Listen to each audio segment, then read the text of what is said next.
పగలు ప్రతీకారాలు హత్య రాజకీయాలకు కూటమి ప్రభుత్వం సదా దూరమని మంత్రి కొల్లు రవీంద్ర స్పష్టం చేశారు. పల్నాడులోని వ్యక్తిగత కక్షలను టీడీపీ అంటగట్టే ప్రయత్నం చేస్తున్నారని విమర్శించారు. ఎన్ని దుష్ప్రచారాలు చేసినా ప్రజలు నమ్మే పరిస్థితుల్లో లేరని తెలిపారు. ప్రజలు వైసీపీని శాశ్వతంగా భూస్థాపితం చేస్తారని మంత్రి కొల్లు రవీంద్ర హెచ్చరించారు. వచ్చిన దగ్గర నుంచి ఏదో ఒక కుట్ర చేయటం, ఖచ్చితంగా ఇలాంటి కుట్రలు శాంతి భద్రతలు కాపాడుతున్న విషయంలో ప్రభుత్వం చాలా సీరియస్ గా ఉంది. ఒక ఉద్దేశపూర్వకంగా తప్పుడు ప్రచారాలు చేసి ప్రభుత్వాన్ని అబాసుపాలు చేయాలని ప్రయత్నాలు చేస్తే ఎవరిని వదిలిపెట్టే సమస్య లేదు.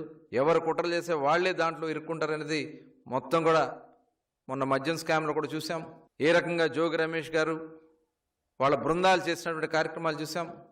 మొత్తం వాస్తవాలన్నీ కూడా బయటకు వస్తున్నాయి. ఈ ప్రభుత్వం మీద ప్రజలకు ఒక విశ్వాసం ఉంది.